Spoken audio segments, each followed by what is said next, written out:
Hey, you there.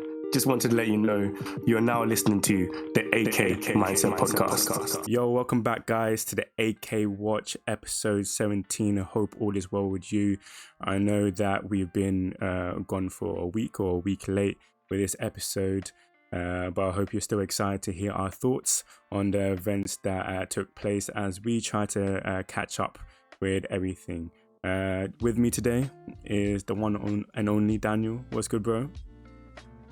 Yo, what's going on, people? Back again for another week of the AKWatch. Took the last week off because of we were just so devastated at what SUKUNA did in this episode. So we were just like, nope, can't even come and record, can't even come and record. Have to take a break.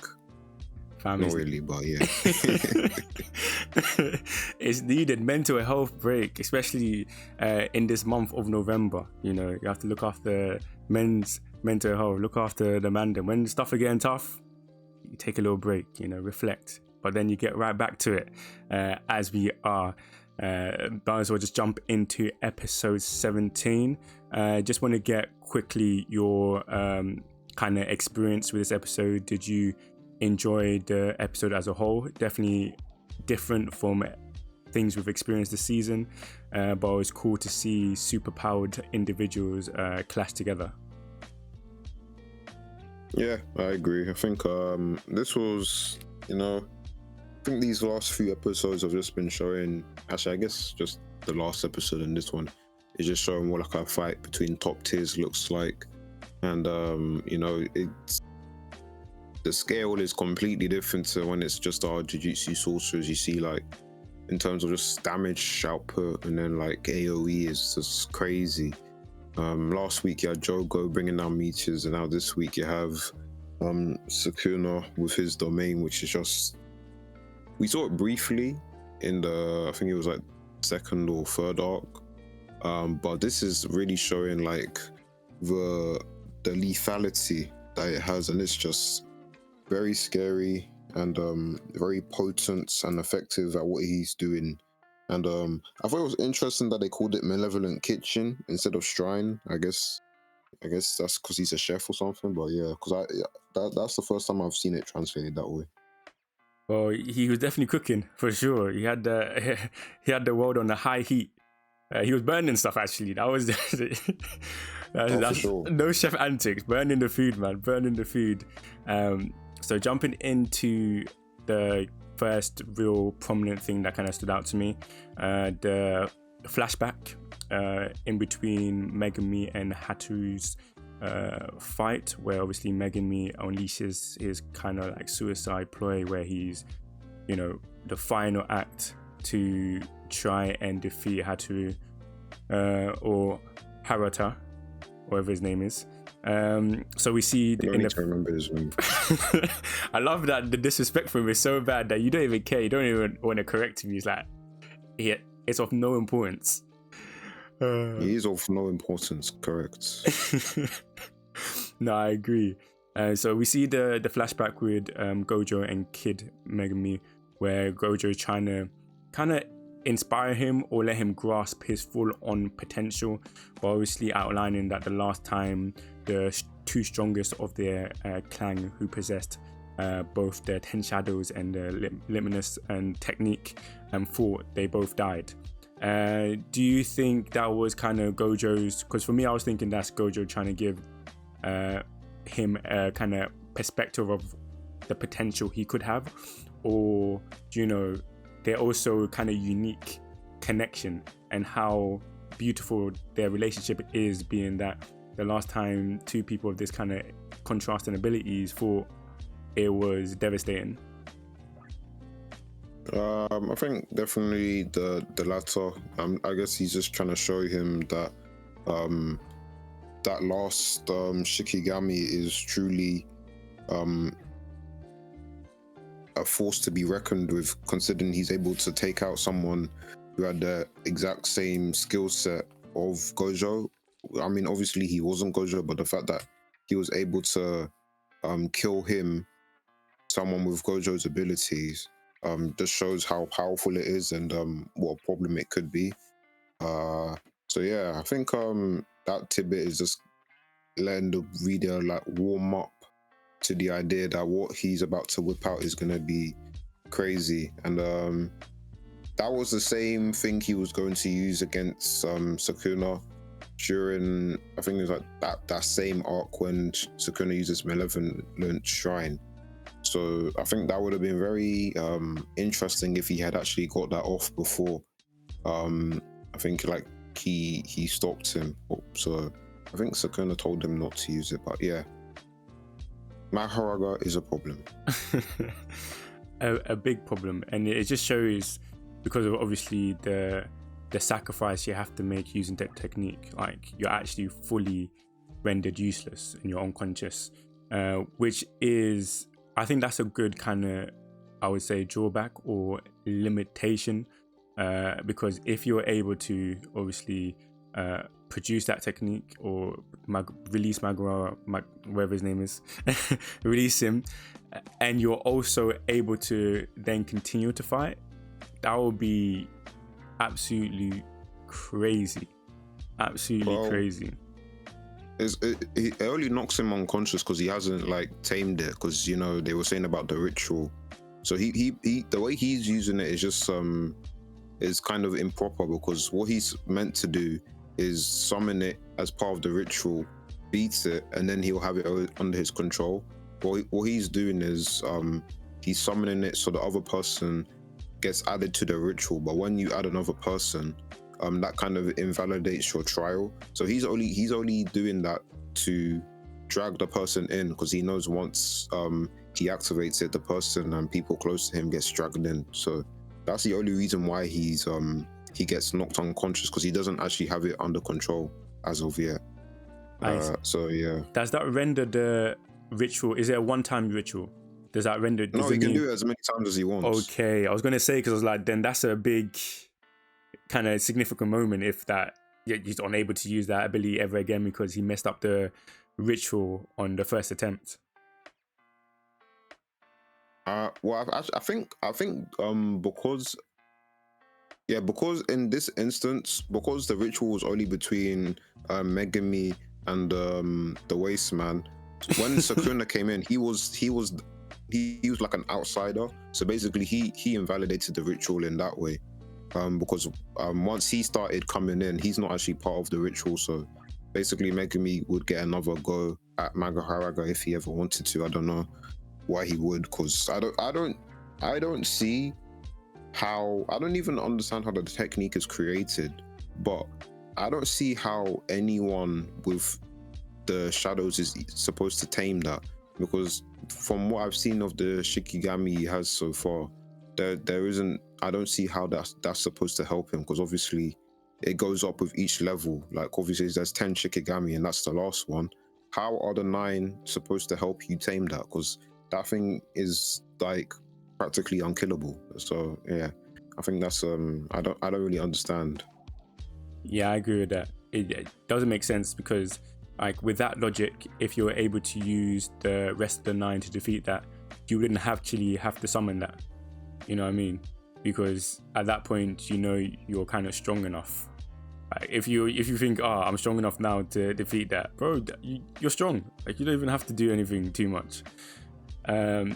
Moving on to obviously Sukuna's kind of introduction, involving himself in the ritual. Do you think it's kind of interesting, or what I kind of found interesting is him taking an interest in Megami? I thought, just due to the character he's kind of showcased so far, the kind of individual he is, or curse spirit he is, or whatever, I didn't think he would want to kind of project that kind of value onto somebody else, as in one day I'm going to use you or rely on you, or you're going to have a purpose for me. I didn't take him as someone who was interested in that kind of thing. So like having something for somebody, having some sort of innate worth that can bring about something for him. I thought he was more on everything that's within my power is what I'm going to produce, and I don't care about anything else. Like whatever you're doing, that's what he's shown so far. Were you kind of shocked by him? I somewhat taken that kind of risk, and putting forward like a bookmark on Megami, saying that one day I'm going to come back. I mean, I think this is just reinforcing what he was saying beforehand, because after he fought Megami that first time, he's been interested, and then like with the small milestones when Megami first activated his domain, he was like, oh yeah, okay, yeah, I like what you're cooking up here. So I think this is just him being consistent, where he's had an interest in Megami. I think more in his technique, because he was saying, why did you resort to using Maharaga when you should be able to do better with the technique you have when they were first fighting? So I think for some reason Sukuna has factored Megami into his plans, which is obviously good for no one but him. But yeah, man. Moving on to the main event, the hands that were thrown, SUKUNA versus the Divine General Magaraga, and it was one of those fights, very overstimulating, overwhelming, a lot happening. It just showed we've definitely not seen a fight on this scale. It was just the vastness of their attacks, how destructive it was. I felt so sorry for the people in them buildings. Anybody in that vicinity, I was like, what is it, that 140 radius? Yeah. But I was like, bro, you guys. And when they started, they kept on panning to them, and you just see, because these people think, we've survived this long, maybe you can make it, and then bam, your whole building is gone. It's actually gone, obliterated. Very impressed with SUKUNA, very impressed with Magaraga, and how powerful like that spirit is. That is crazy. What impressed you about their fight together? Well, I guess I respect or rate Maharaga, because I think this is definitely the first time we've seen Sukuna pressed like this. Everything he was doing wasn't having no effects, and I kind of liked the way he was slowly working out, okay, so this is what you're doing, you're just constantly adapting when the wheel turns. And excuse me, it's really showing why that those two people killed each other, the old head of the Zennin clan and then the Gojo clan. Because if it just keeps adapting and adapting, I mean, eventually you're gonna lose, because you can't really keep up. It's one of those things you have to kill all in one. You can't let it drag on over for time, because it's just gonna get stronger and stronger, which makes it very difficult to handle. And the domain, his domain being like painting like without a canvas. I like that description. That's a very nice way to put it. And then just the devastation, like literally people turning into juice. It's sad, but it just shows the power, because if anyone is in that domain, you're just dead, because all those slashes, you can't even react. It's just, and the fact that it's not even enclosed, it's everywhere. It's got a radius of 200 meters. That's far. You can't even outrun it, bruv. It was 200 meters, right? Yeah, it was 200 meters, fam. It was 200. That's crazy, man. And it's radius as well, so not just straight. It's true. It's true. It's actually devastating. Actually, the juice description had me dying. I'm not gonna lie to you, because the way I was seeing people just disintegrate, but the thing is, the only thing that's kind of positive is that it's like a painless death. Like if you deep it, it's probably some of the best kind of deaths you're gonna have in any anime, because bro, you're not gonna feel anything. You're just gonna be like 2 seconds. Not even 2 seconds. Like, you just don't exist. You know what I mean? Yep. If you knew it was going to happen, I think that's when you'd be like, obviously apprehensive and be like, if you can recognize the malevolent shrine and the slashes coming towards you, it's peak. But like you said, just the ability for Maguraga to just continue to expand and grow during the fight is like, it doesn't react to anything. It's one of the hardest things that you could fight. It doesn't react to pain. It doesn't react to arm getting chopped off, whatever. It's on like a full press constantly.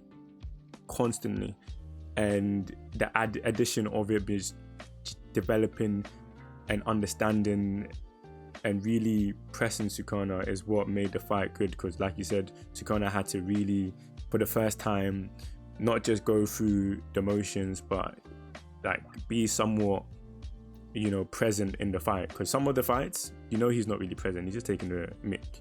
He's just like on full vibes. But this fight, bro, he knew that if he wasn't present, he knows that there's a high likely chance that he's not going to make it out, which kind of also makes it kind of crazy. I think the first thing we have to also mention is the person that got hit with the Sukuna radius slash, the one that is you don't like to speak of, the Haruta pack that you were so kid on. Did you enjoy his death? You mean at the end? Yep. Did you enjoy his death? I mean, I was just like, yeah, you deserve that, man. Like, he's so dumb. He was like, he thought he got lucky, but nope. And his technique is very, very useful, but because he didn't know how his ability works, he couldn't put it into action. Because a smarter person would not have died like that. So someone who's smart would always have one of those like miracles in the bank, Yeah, it's kind of a disgrace that you have that type of ability and you end up dying. It doesn't even make sense. And for you not to understand your own ability is crazy, because the kind of person or character he was, bro, was so lackadaisical. He wasn't trying. He wasn't trying at all to, figure out what he's doing. He just thought, I'm a lucky I'm a lucky guy, just on vibes. I don't die. I have a slight understanding of what happens, every time I kind of, claim a miracle and skip past a death. But, I'm not going to try and understand that, which is crazy. I was kind of happy to see him go. The thing I hated about him most was just he was a nuisance randomly and unprovoked to characters that were in a bad situation, that probably just had a fight and stuff like that. But it was just always picking on people who were weaker than him, and that's not a good look at all.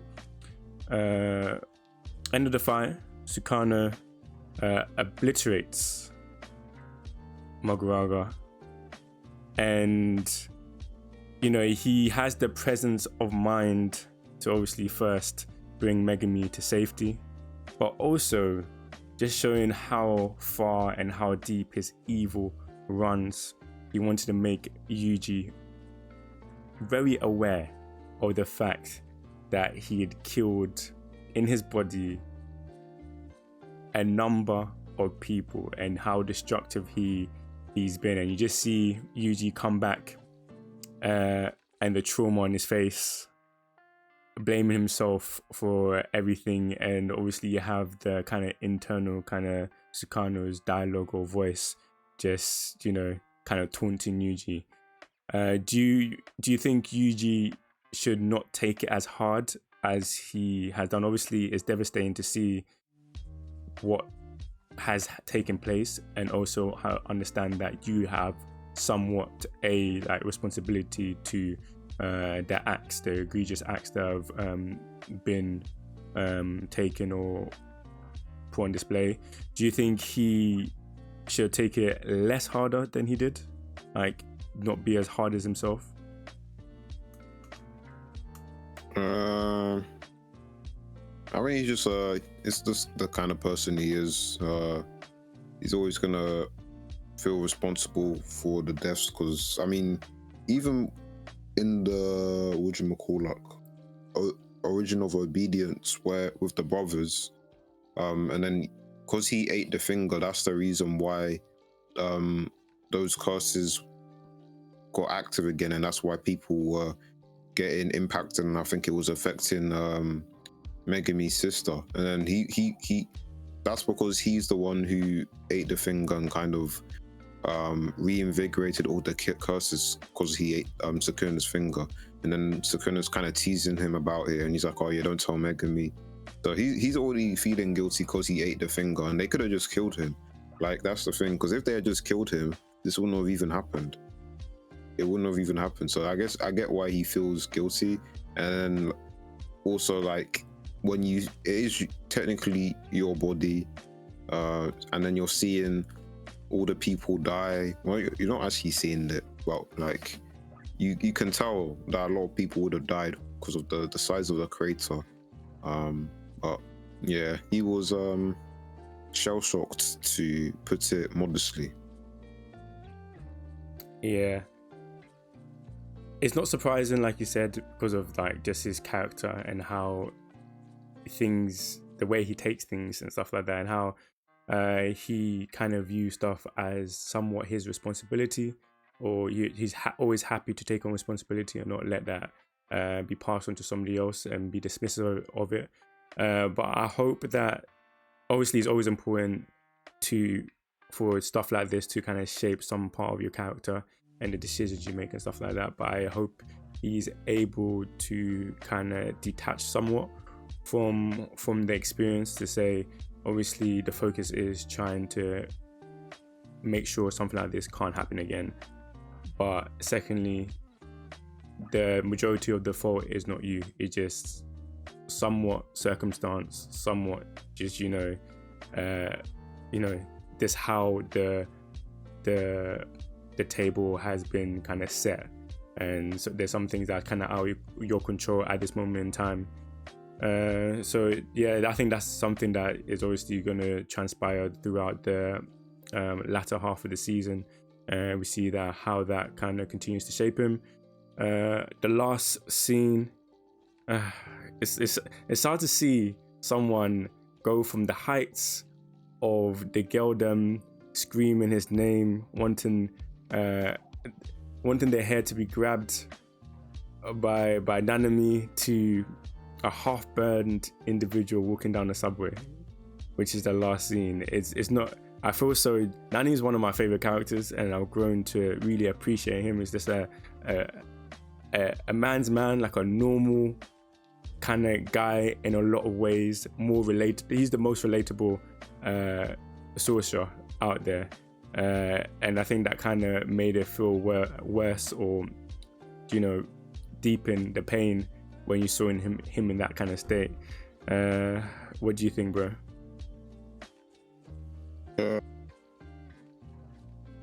I'm actually just gonna say, I'm just gonna pick my words carefully.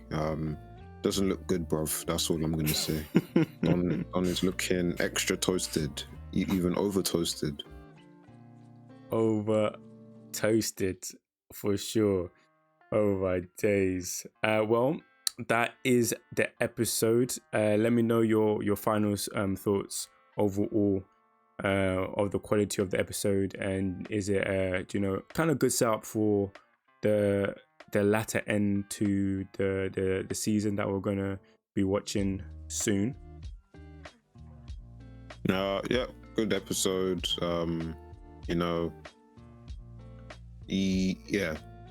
I enjoyed it. I think some people were complaining, as they do, but yeah, I had a good time. I watched it. Before we close, what did you think about them playing the opening at the end of the episode? Because I was seeing people didn't like that. I mean, I didn't really have an issue with it, but I thought it was cool. But yeah, I know some people were like it didn't fit, and I think it's a fair comment, but I personally didn't have an issue with it. But yeah, it was surprising because I was like, what?